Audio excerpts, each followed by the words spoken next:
누가복음 18장 15절로부터 17절까지입니다. 신약 126면 누가복음 18장 15절로부터 17절까지 말씀 한 절씩 교독하고 마지막 17절 함께 읽겠습니다.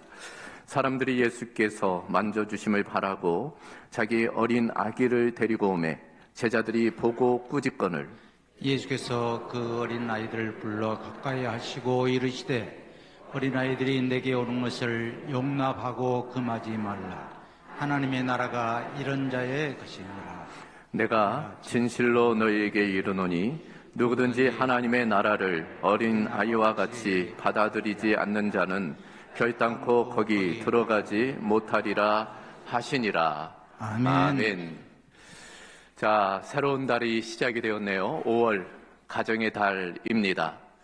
가정의 달을 맞아 새로운 시리즈 말씀을 좀 함께 나누려고 그래요. 현수막에 있는 것처럼 인생의 계절들이라는 전체 주제를 가지고 우리의 인생의 계절을 봄, 여름, 가을, 겨울로 나누어서 함께 살펴보려고 합니다. 그리고 자연의 계절이 있어요. 지금은 어느 계절입니까? 봄이지요. 봄이 짧아지긴 했지만 우리나라는 사계절, 봄, 여름, 가을, 겨울이 있어요. 여러분은 어떤 계절을 좋아하세요? 봄을 좋아하시는 분 계십니까? 여름, 가을, 겨울? 사람마다 좀 다를 거예요. 봄은 만물이 소생하는 계절이지요. 대지의 새싹이 돋고 또 봄꽃이 만연하는 참 아름다운 계절입니다. 여름은 만물이 성장하는 계절이에요. 태양이 장렬하고 또 만물이 푸르러지는 참으로 찬란한 계절, 여름입니다. 가을은 만물이 성숙하는 계절이죠. 열매를 맺는 가을은 풍성한 계절입니다. 반면 겨울은 낙엽이 떨어지고 눈이 소복이 쌓이는 만물이 쉼에 들어가는 은혜로운 계절, 그 계절이 이제 겨울이라고 할 수 있어요. 마찬가지로 우리 인생도 계절이 있어요. 봄이 있고 여름이 있고 가을이 있고 또 겨울이 있습니다. 육체적으로 우리는 계절을 맞아요. 사계절을 맞이합니다. 학자들 간에 이견이 있지만 봄의 계절, 태어나서부터 아동기까지 아마도 봄일 거예요. 여름의 계절, 청소년기에서부터 청장년기, 여름이라 할 수 있습니다. 반면 가을은 중장년기, 겨울은 노년기. 아무래도 우리 인생에 맞이하는 계절들입니다. 이와 같은 우리의 육신의 계절이 있는 반면 우리의 정서적으로도 우리 심리적으로도 우리 관계적으로도 봄, 여름, 가을, 겨울을 맞이할 때가 있습니다. 신앙적으로는 어떨까요? 신앙적으로도 마찬가지. 신앙적으로도 봄, 여름, 가을, 겨울을 맞이하게 됩니다. 그래서 사도 요한은 요한 1서에 이런 말씀을 하고 있어요. 자녀들아, 내가 너희에게 쓰는 것은 너희 죄가 그의 이름으로 말미암아 사함을 받았음이요. 아비들아, 내가 너희에게 쓰는 것은 너희가 태초부터 계신 이를 알았음이요 하면서 청년들아, 아이들아, 아비들아 등등. 그러니까 이 교회 공동체에는 아이들, 봄의 계절에 있는 신앙인도 있고 또 청년들, 여름 계절에 있는 신앙인도 있고 반면 아비들, 가을과 겨울 계절에 있는 또 신앙인도 있다는 것을 지금 말씀하고 있어요. 자, 여러분, 이와 같은 우리의 인생의 계절 혹은 신앙의 계절에 어떤 계절이 가장 좋은 계절일까요? 봄의 계절을 가장 좋은 계절로 혹은 여름, 가을, 겨울을 가장 좋은 계절로 나름 생각해 볼 수 있겠습니다. 폴 투르니에가 이에 대해서 인생의 계절들, 사계절에서 이렇게 이야기한 바가 있어요. 모든 계절은 저마다의 의미가 있으므로 지나간 계절을 반추하며 쓸쓸해하거나 절망할 것이 아니라 지금 다가온 계절에 충실해야 성숙한 인생을 살 수 있다. 지나간 계절을 아쉬워하거나 그저 추억하는 것이 아니라 지금 자신의 계절, 그 계절을 잘 깨닫고 누리는 것, 그게 필요하다는 거예요. 각 계절마다 맞는 삶의 양태가 있기 때문인 것입니다. 그러니까 늘 우리는 봄처럼만 살 수 없어요.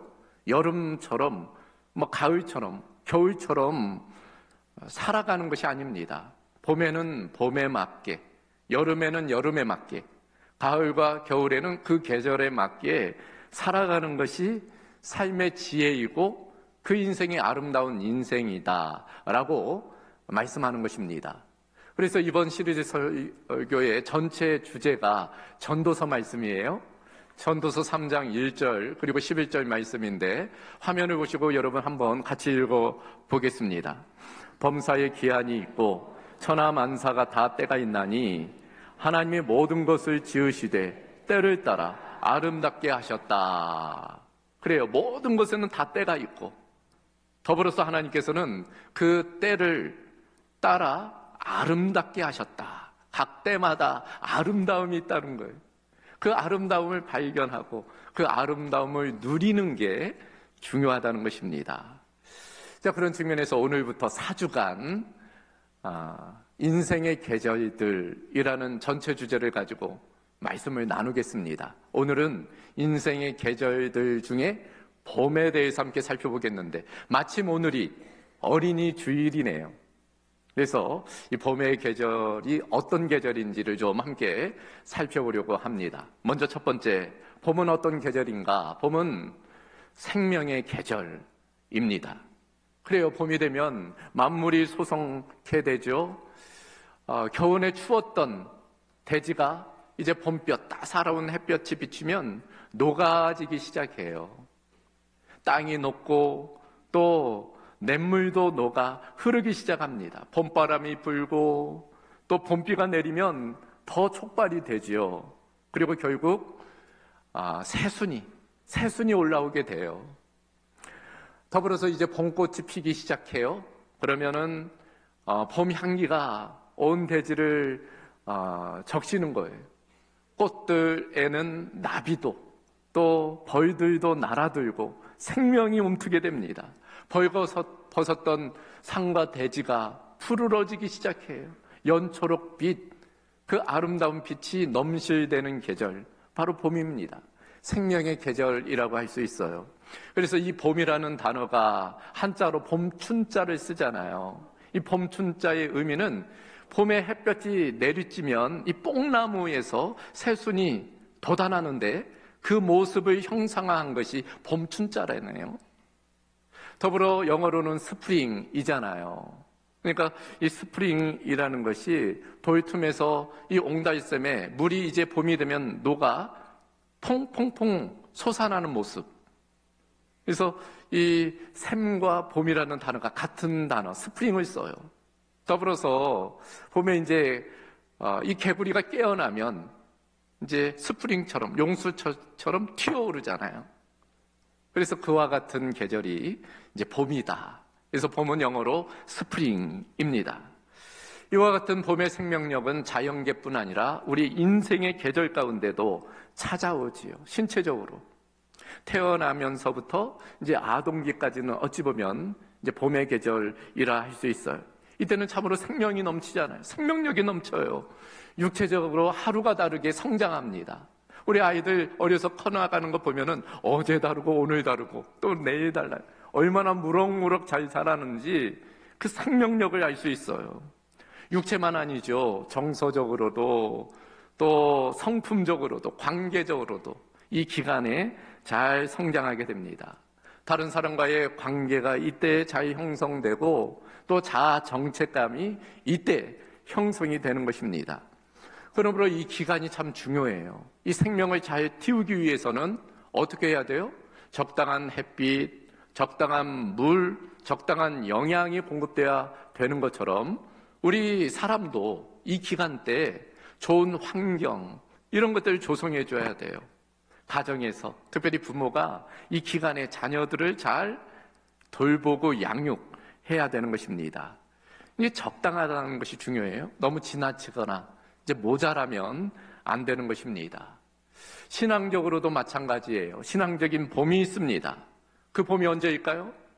이것은 우리의 나이와 관계없어요. 신앙의 연륜과 관계없습니다. 나이가 많이 들었든 적든 관계없이 주님 안에서 다시 태어날 때 우리는 신앙의 봄을 맞아요. 지금 우리 회중에서도 누군가는 이 신앙의 봄을 맞이하는 분이 계실 것입니다. 중요한 것은 그 신앙의 봄은 다시 태어날 때 이루어진다는 거예요. 그래서 요한복음 3장에 어느 날 니고데모라는 인물이 예수님을 찾아오잖아요. 그 대화에서 바로 신앙의 봄이 어떠한지를 우리에게 교훈해 주고 있습니다. 예수님이 이렇게 말씀하세요. 사람이 거듭나지 아니하면 하나님 나라를 볼 수 없느니라. 거듭나지 아니하면, 이것을 영어 성경에 보면은 He is born again 이라고 되어져 있어요. born again, 다시 태어나는 것. 다시 태어날 때만이 하나님 나라를 볼 수 있다. 예수님 말씀하시는 거예요. 자, 그러자 니고데모가 어떻게 반문합니까? 예수님께 묻는 거예요. 아니, 늙으면 다시 어떻게 태어날 수 있습니까? 못해. 엄마 뱃속으로 다시 들어가야 됩니까? 그때 예수님 이렇게 말씀하세요. 사람이 물과 성령으로 나지 아니하면 하나님 나라에 들어갈 수 없느니라. 좀 더 구체화시키는 거예요. 거듭난다는 것이 무엇이냐? 물과 성령으로 다시 나는 것이다. 그럴 때 하나님 나라를 볼 뿐 아니라 그 나라에 들어갈 수 있다.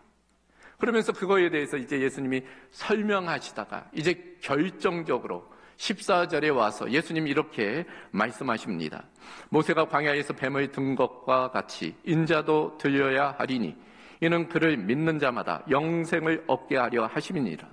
하나님이 세상을 이처럼 사랑하사 독생자를 주셨으니 이는 그를 믿는 자마다 멸망하지 않고 영생을 얻게 하려 하심이라. 성경의 핵심 구절, 그 말씀이 여기에서 나온 거예요. 그러니까 우리가 어떻게 하나님의 나라를 볼 수 있을까? 그 나라에 들어갈 수 있을까? 아니 어떻게 하면 우리가 영생을 얻을 수 있을까? 그 비결에 대해서 예수님 지금 말씀하고 있는 것입니다. 그것은 바로 예수님을 믿고 예수님을 영접할 때, 거듭날 때, 다시금 물과 성령으로 태어날 때, 그럴 때 하나님 나라를 볼 수 있고 들어갈 수 있고 영원한 생명을 얻게 된다라고 말씀하고 있어요. 신앙의 봄에 관한 이야기입니다. 그래서 이런 말이 있어요. 한 번 태어나면 두 번 죽지만 두 번 태어나면 한 번 죽는다. 우리가 예수님 안에서 다시 태어날 때 우리는 영원한 생명, 하나님 나라에 들어갈 수 있음을 말씀해 주는 것입니다. 그런데 이때 필요한 것이 무엇일까? 바로 어린 아이의 마음이라는 거예요. 그래서 오늘 본문 16절, 17절에 이렇게 되어져 있습니다. 어린 아이들을 불러 가까이 하시고 이렇게 말씀하세요. 하나님 나라가 이런 자의 것이니라. 하나님 나라를 어린 아이와 같이 받아들이지 않는 자는 결단코 거기 들어가지 못하리라. 어린아이. 어린아이는 무능해요. 그러나 반면 어린아이는 순수함이 있어. 부모에 대한 절대적인 신뢰가 있습니다. 부드러움이 있어요. 겸손함이 있어요. 그런 어린 아이와 같을 때만이 하나님 나라에 들어감을 예수님 말씀하고 있는 것입니다. 그래서 마태복음 11장 25절에도 아버지여 이것을 지혜롭고 슬기 있는 자들에게는 숨기시고 어린 아이들에게는 나타내심을 감사하나이다. 스스로 지혜롭다, 슬기롭다 하는 사람들은 이 비결을 알 수 없다는 거예요. 그러나 오히려 어린 아이와 같은 그런 마음을 가진 자들은 이 놀라우신 성경의 진리를 깨닫고 그것을 받아들인다는 거예요. 예수님을 믿고 영접할 수 있다는 것입니다. 참으로 놀라운 것은 이와 같이 우리가 다시 태어나기 위해 신앙의 봄을 맞이하기 위해서, 영적인 봄을 맞이하기 위해서 모세가 그 놋뱀을 장대에 높이 든 것과 같이 예수님도 십자가에 못 박혀 높이 들려야 했다는 거예요. 참으로 놀라운 신비입니다. 신앙적인 역설이에요. 그러니까 우리가 누리는 이 새 생명의 봄은 누군가의 죽음, 곧 예수님의 그 십자가의 죽음을 통해서 누리는 새 생명의 봄이라는 거예요. 그래서 실제로 보면은 이 봄의 계절에 교회 절기력으로 무엇이 있어요? 사순절이 있고 고난주간이 있고 부활절이 있어요. 아마도 하나님의 놀라우신 섭리라고 생각이 돼요. 다른 때가 아니라 이 봄의 계절에 그 예수님의 십자가의 죽음과 부활이 있다는 것은 바로 우리가 그 십자가와 부활을 통해서 새롭게 태어남을, 봄의 계절을 맞이할 수 있음을 보여주는 것입니다. 그런 측면에서 이 봄은 신앙적으로 깨어나는 계절, 신앙적으로 새 생명을 얻는 계절이라 할 수 있습니다. 한번 따라해 보겠습니까? 봄은 생명의 계절입니다. 두 번째, 봄은 어떤 계절일까? 봄은 가능성의 계절입니다. 그래요. 계절적으로 봄은 가능성이 열려 있어요. 자연계도 봄에 이제 새롭게 모든 것이 시작이 되잖아요. 봄으로부터 이제 모든 것이 새로 출발이 됩니다. 가능성이. 사람도 마찬가지죠. 신체적으로나 정서적으로, 관계적으로 이 봄의 계절에 새롭게 성장하고 발전하게 돼요. 그래서 이때가 참 중요합니다. 그래서 심리학자 슈피츠 박사가 그런 이야기를 한 바가 있습니다. 생후 1년간 겪은 경험은 전생에 있어서 짧은 기간이지만 전생에 있어서 가장 결정적인 역할을 하는 기간이다. 인생의 전 기간을 따져볼 때 이 태어나 1년이라는 기간은 아주 짧은 기간이 불과하다는 거예요. 그러나 전생에 걸쳐 가장 결정적이고 영향력 있는 기간, 바로 그때가 이때라는 거예요. 그만큼 가능성이 열려있는 기간이라는 것입니다. 폴 투르니에도 인생의 사계절에서 이런 이야기를 한 바가 있어요. 인생의 봄은 연한 눈이 싹트고 태양을 향해 뽑히기 시작하는 시기이며 이 세상에 처음 발을 내딛는 두려움을 불러일으키는 시기이기도 합니다. 이 여린 싹은 온갖 향기로운 보물들을 조용히 그 몸 안에 지니고 있습니다. 이 보물들은 마침내 꽃필 운명에 놓여 있고 또한 이미 그 미래가 예감되기 시작합니다. 인생의 이 봄이라는 기간에 모든 보물들이 잠재적으로 담겨져 있다는 거예요. 그래서 이때 이것을 어떻게 하느냐? 그것이 꽃 피우기도 하고 열매 맺게도 한다는 것입니다. 가능성의 시기에 관한 내용이에요. 그 잠재된 그 능력을 잘 개발시키도록 하는 게 그래서 중요합니다. 그런 측면에서 이 기간을 좀 더 세분화해서 좀 살펴보면 여러분 영유아기가 있어요. 태어나서부터 4세까지 영유아기입니다. 이때 참 중요해요. 이때는 안정감을 자녀에게 주는 것이 필요해요. 신뢰감을 가져다 주는 게 중요합니다. 그래서 평안하고 안정된 분위기, 가정 분위기를 이루어 가야 돼요. 특별히 부모가, 그 중에서도 엄마가 이 자녀와의 관계를 신뢰관계로 형성해야 됩니다. 그럴 때만이 이 아이가 이때 중요한 성품을 이제 가지게 되는 거예요. 이 영유아기, 이때가 매우 중요한 시기입니다. 더불어서 이제 유치기에 접어들죠. 5에서부터 7세입니다. 이때는 자기 중심적인 때, 그래서 뭐든지 자기가 하겠다고 나서는 때가 바로 이때입니다. 더불어 아직도 논리적이거나 그러지는 못해요. 합리적이지 않습니다. 그럼에도 불구하고 점차로 부모와 대화가 가능해요. 이야기를 하면 좀 알아들어요. 그래서 옳고 그름을 판단하기 시작하는 기간, 바로 이 유치기입니다. 그래서 이때는 훈육이 중요해요.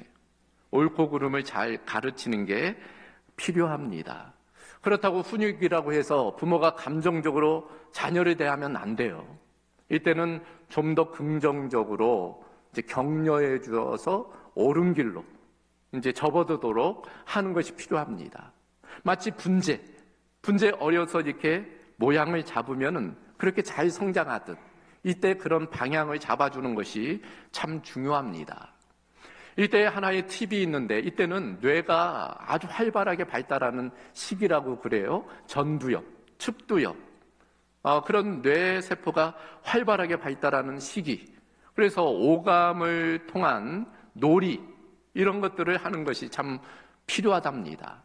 근데 이때 아이들이 막 이렇게 좀 번잡스럽고 하다 보니까 부모가 이게 핸드폰이나 이런 것들 통해서 이제 동영상들 많이 보여주는데 조심해야 된다는 거예요. 그것이 뇌세포가 자라는 것, 가지가 뻗어나가는 것을 가지치게 해버린다는 거예요. 그래서 소위 가지치기 현상인데 너무 동영상이나 이런 것에 노출되지 않도록 하는 것 필요하다는 것입니다. 유년기는 초등학교 1학년부터 초등학교 3학년 정도까지이죠. 이때 비로소 이제 장기 기억이 본격적으로 발달하기 시작을 해요. 성취감을 얻는 시기랍니다. 그래서 이때는 무언가 과업을 주고 그것을 이루어내면 보상해주는 이제 그런 학습이 필요하다는 겁니다. 마지막이 소년기예요. 초등학교 4학년부터 6학년까지입니다. 이제 사춘기가 시작될 무렵이에요. 제2성장기이죠. 그간에는 부모의 말을 잘 따랐던 아이들이 이때부터 이제 반항하기 시작해요. 그 전까지는 뭐라고 하면 예 했던 애들이 이때부터는 왜? 라고 반문하는 이제 그런 시기가 됩니다. 그럴 때 부모가 권위로 누르고 그냥 윽박지르면 그러면 잘못된다는 거예요. 그래서 대화로 그 문제를 잘 풀어내고 자신의 경험으로 아이들에게 이야기하는 이제 그런 모습이 필요하다는 것입니다. 신앙적으로도 마찬가지예요. 그간에는 그저 아멘 했던 애들이 이제 질문이 많아져요. 그럴 때 부모가 그 자녀들에게 자신의 삶의 간증을 통해서 이야기해주는 이제 그런 모습들이 필요하다는 것입니다. 자, 정리해보면 인생의 봄, 가능성의 시기예요. 이때 말씀드린 것처럼 주변에 많은 사람들의 돌봄이 필요합니다. 도움이 필요해요. 일단은 부모들, 또 주변의 사람들, 가정에서도 교회에서도 그런 함께함의 능력이 필요합니다. 그래서 아프리카 속담에 그런 이야기가 있다고 그러잖아요. 한 아이를 키우기 위해서는 온 마을이 필요하다. 한 아이를 제대로 성장시키기 위해서는 그 부모만의 문제가 아니라는 거예요. 온 마을, 온 공동체가 함께 노력해야 된다는 것입니다. 그런데 여러분, 신앙적으로는 어떨까요? 신앙적으로도 마찬가지예요. 신앙적인 봄의 계절이 있는데 그 계절은 가능성의 시기입니다. 그때 잘 성장할 수 있도록 도와주는 게 필요해요. 가정에서도 교회에서도 격려해주고 지지해주고 응원해주고 또 모델링을 보여주는 것 필요합니다. 그때 어떤 신앙을 자리 잡느냐가 평생을 결정하기 때문이에요. 3살 버릇 80까지 간다고. 그것이 그저 보편적인 것뿐 아니고 신앙적인 측면에서도 마찬가지이기 때문입니다. 그런 측면에서 봄에 농부가 씨를 뿌리듯 이 가능성의 계절에 신앙적으로 씨를 뿌리고 잘 자라도록 돌보는 게 필요합니다. 기도의 씨를 뿌리고 말씀의 씨를 뿌리고 예배의 씨를 뿌리고 섬김의 씨를 뿌리고 그래서 그 씨가 잘 자라도록 그 가능성이 더 열려지도록 함께 힘을 모아가는 것이 필요합니다. 그래서 여러분, 바울 사도가 영적 아들이라고 할 수 있는 디모데에게 이렇게 편지를 보내요. 그 내용을 보면 그러나 너는 배우고 확신한 일에 거하라. 너는 내가 누구에게서 배운 것을 알며 또 어려서부터 성경을 알았나니 성경은 능히 너로 하여금 그리스도 예수 안에 있는 믿음으로 말미암아 구원에 이르는 지혜가 있게 하느니라. 모든 성경은 하나님의 감동으로 된 것으로 교훈과 책망과 바르게 함과 의로 교육하기에 유익하니 이는 하나님의 사람으로 온전하게 하며 모든 선한 일을 행할 능력을 갖추게 하려 함이라. 여기 보면 디모데가 어려서부터 성경을 알았다는 거예요. 그것이 육체적으로 어린 나이이기도 하지만 영적으로도 그 봄의 계절, 그때로부터 이 성경을 가까이 했다는 거예요. 놀라운 것은 그 성경이 구원에 이르게 하는 지혜를 일깨워줬다는 거예요. 그런데 그것만이 아니라는 거예요. 이 디모데가 자랄 수 있도록 온전한 사람으로 자랄 수 있도록 이 성경이 교훈하고 책망하고 배우게 하고 의로 교육해 주었다는 거예요. 그러므로 신앙적인 이 봄의 계절에 그 무엇보다 우리가 성경을 가까이 해야 돼요. 말씀을 가까이 해야 됩니다. 그럴 때만이 우리가 신앙의 열매 맺는 계절을 풍성하게 누릴 수 있는 것입니다. 성경에 대한 바른 알미, 바른 믿음을 가져와요. 그 바른 믿음이 바른 삶을 이끌어가는 것입니다. 그런 측면에서 봄은 가능성의 계절입니다. 한번 따라해 보겠습니까? 봄은 가능성의 계절입니다. 마지막 한 가지 더, 봄은 어떤 계절일까? 봄은 위기의 계절입니다. 그래요, 여러분, 봄은 생명의 계절, 가능성의 계절인 동시에 봄은 위기의 계절이에요. 양면성입니다. 긍정적인 것도 있지만 위험성도 있는 거예요. 실제로 여러분, 봄이 어때요? 봄은 여러 위기가 도사리고 있어요. 봄에 새싹이 돋아나지만, 그러나 우리가 전통적으로 보면 봄 가뭄이 심하잖아요. 올해는 좀 덜 하지만 매년 이 봄 가뭄 때문에 문제예요. 그러면 새싹이 금방 사그러들어 말라 비틀어집니다. 혹은 꽃샘추위가 오잖아요. 봄에 꽃샘추위가 오면 돋아난 그 새싹이 얼어 죽어버려요. 올해의 문제는 뭡니까? 봄 강풍. 이게 산불이 나니까 걷잡을 수 없어요. 모든 생명을 다 태워버려요. 더군다나 어린 생명은 쉽게 타버립니다. 동물의 왕국을 보아서도 맹수들이 누굴 노려요? 성체를 노리기보다는 새끼들을 노려요. 새끼들이 쉽게 잡아 먹을 수 있기 때문입니다. 인생의 봄을 맞는 아이들도 그런 측면에서 우리가 잘 돌봐야 돼요. 위기 계절이기 때문입니다. 열이기 때문에 쉽게 상처받을 수 있어요. 어른이라면 쉽게 넘길 수 있는 문제도 아이들은 쉽게 상처받아요. 그것이 충격이 돼서 평생 트라우마로 남을 수 있습니다. 그런 경우들을 종종 보는 거예요. 그러므로 인생의 이 봄의 계절을 우리가 잘 돌봐 나가야 됩니다. 특별히 정신분석학자 프로이트가 이 인생의 계절, 이 봄의 계절에 정서적으로 심리적으로 발달 단계가 있는데 그때 각각의 과업이 있다는 거예요. 근데 만약 그 과업을 잘 성취하지 못하면 성인이 되어서 문제가 된다는 것입니다. 소위 유치잔존이라고 하는데 우리가 편히 이야기할 때는 성인 아이가 될 수 있다는 거예요. 그러니까 나이가 들었는데도 성품적으로는 아이와 같은 사람들이 있잖아요. 그 나이 때에 거쳐가야 되는 것들이 있는데 그걸 잘 하지 못했기 때문에 그런 일이 있다는 것입니다. 이것은 신앙적으로도 마찬가지입니다. 신앙의 봄의 계절, 위기의 계절일 수 있어요. 이 기간 원수들의 공격이 있습니다. 세상에 유혹이 있어요. 여러분, 죄가 많은 곳에 은혜가 넘친다고 하지만 은혜가 넘치는 곳에 봄의 계절에 얼마나 은혜가 넘쳐요. 예수님을 처음 받아들이고 그때 참 은혜가 넘칩니다. 그런데 그 계절에 유혹이 많아요.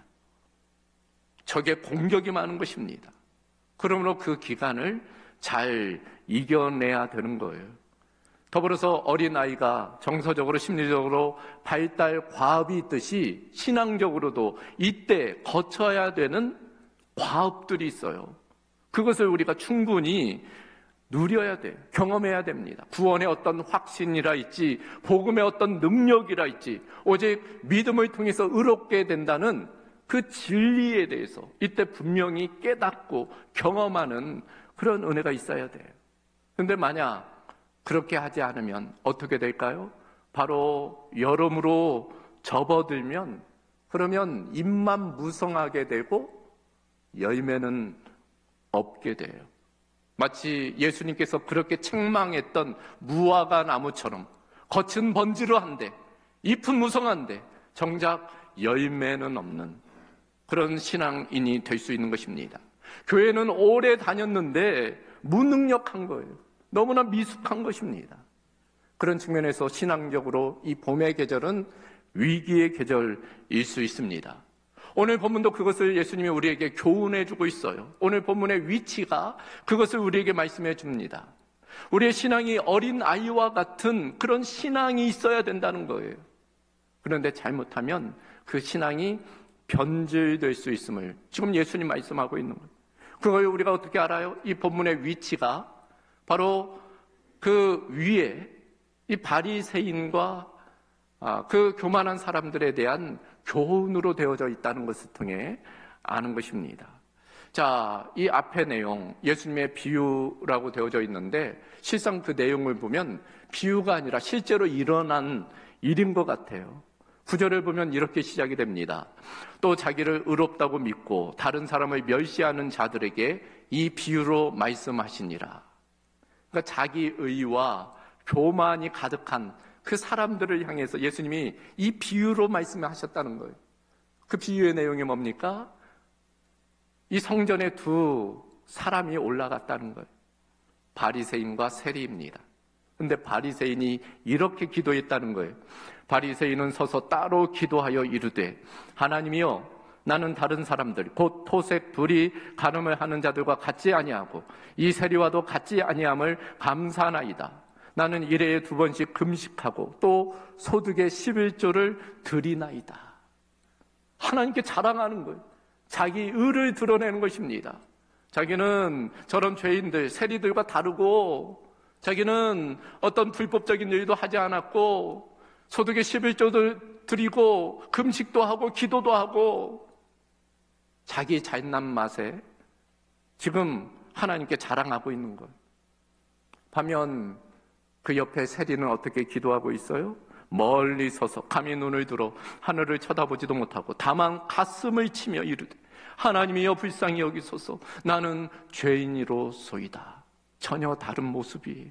자기의 죄를 인정하고 하나님의 긍휼을 구하고 하나님 저를 불쌍히 여겨 주옵소서 회개하며 나아가는 거예요. 여러분 겉으로 보면 누가 의인이고 누가 죄인입니까? 바리새인이 의인이고 이 세리가 죄인이에요. 그러나 하나님 보시기에는 그렇지 않았다는 거예요. 예수님의 평가가 무엇입니까? 14절에 보면 내가 너희에게 이르노니 이에 저 바리새인이 아니고 이 사람 곧 세리가 의롭다 하심을 받고 그의 집으로 내려갔느니라. 누가 의롭다 함을 받았다고요? 세리가 의롭다 함을 받았다는 거예요. 감히 하나님의 기준에 그 누가 의롭다는 것을 주장할 수 있겠습니까? 다만 하나님 앞에서 납작 엎드리고 자신의 죄를 인정하는 그 사람만이 하나님께서 의롭게 여겨주신다. 지금 말씀하고 있는 거예요. 그러면서 예수님이 이렇게 말씀하세요. 무릇 자기를 높이는 자는 낮아지고 자기를 낮추는 자는 높아지리라. 이 말씀을 하신 연후 다음 등장하는 것이 오늘 본문이 바로 이 어린아이를 나에게 오는 것을 금하지 말고 용납하라. 이 어린 아이와 같은 자들이 하나님 나라에 들어갈 수 있다. 자신의 무능을 인정하고 겸손히 그 주님을 영접하고 그 주님을 신뢰하는 그 사람만이 하나님 나라에 들어갈 수 있음을 예수님 말씀하고 있는 것입니다. 여러분 바리새인 처음부터 이런 모습이었을까요? 사실은 이 바리새인 순수한 신앙에서 시작되었어요. 바리사이, 구별하다, 분리하다. 그러니까 세속적인 것과 자신의 삶을 구분해서 살기 위해서 시작된 무리가 이 바리새인이. 근데 어느 순간 시간이 지나면서 세월이 흐르면서 변질된 거예요. 순수한 그 신앙이 변질된 겁니다. 형식적인 신앙, 습관적인 율법적인 신앙으로 변질된 거예요. 어느 순간 하나님의 은혜보다는 자기의 의를 더 나세우는 자기의 교만에 물든 사람이 된 거예요. 그걸 지금 예수님이 지적하는 것입니다. 그와 같은 사람은 결코 하나님의 나라에 들어갈 수 없고 오직 이 어린 아이와 같은 무능한 것처럼 보이나 그러나 그 부모를 온전히 신뢰하는 그 순수하고 겸손하고 온유하게 주님을 신뢰하는 그 사람만이 하나님 나라에 들어갈 수 있음을 이야기하는 것입니다. 그런 측면에서 우리도 조심할 필요가 있어요. 우리의 봄의 신앙이 변질되지 않도록 우리가 우리 신앙을 보호해야 됩니다. 우리의 공로나 우리의 어떠함이 아니에요. 오직 하나님의 은혜로 우리는 구원을 얻은 것입니다. 오직 예수 그리스도의 십자가의 대속으로 말미암아 그 피로 말미암아 우리가 의롭다 여김을 받은 것, 믿음으로 의롭다 여김을 받은 것입니다. 그래서 우리는 끝까지 이 봄의 신앙, 그 복음을 붙들어야 돼요. 그런 측면에서 우리의 순수한 신앙이 변질되지 않도록, 우리의 겸손한 마음이 교만해지지 않도록, 우리의 온유한 어린아이와 같은 그 마음이 굳어지지 않도록, 주님에 대한 신뢰가 약해지지 않도록, 은혜로 시작했다가 공로로 마치지 않도록 우리의 봄의 신앙을 잘 관리해야 될 것입니다. 따라해 보겠습니까? 봄은 위기의 계절입니다. 그 위기를 잘 이겨내는 저와 여러분 되기를 주님의 이름으로 소망합니다. 말씀을 정리합니다. 자연계의 봄이 있고 우리 인간의 삶에 봄이 있듯 우리 신앙에도 봄의 계절이 있습니다. 우리는 이 봄의 특징을 잘 알고 봄의 계절에 누릴 수 있는 것들을 마음껏 누리고, 또 봄의 계절에 우리가 준비해야 될 것, 최선을 다해야 될 것을 최선으로 또 살아내야 될 줄로 믿습니다. 더불어 지금 봄의 계절을 맞이하는 사람들이 있잖아요. 주변에 그런 사람들이 그 가능성을 잘 개발할 수 있도록, 그 위기를 잘 극복할 수 있도록 우리가 옆에서 함께 도와가야 될 줄로 믿습니다. 그런 은혜가 개인적으로도 우리 공동체 가운데도 넘치기를 주님의 이름으로 소망합니다. 감사하신 아버지 하나님, 5월 가정의 달 새롭게 또 말씀을 대하게 하심을 감사합니다. 인생의 계절들을 살펴봄에 따라 내가 어떤 시즌에 있는지를 깨닫게 하여 주시고, 그 시즌에 필요한 것들을 우리가 준비하고 또 최선으로 살아내는 은혜가 있도록 함께하여 주시옵소서. 모든 것 주께 얻다 가오며 예수 그리스도의 이름으로 기도하옵나이다. 아멘.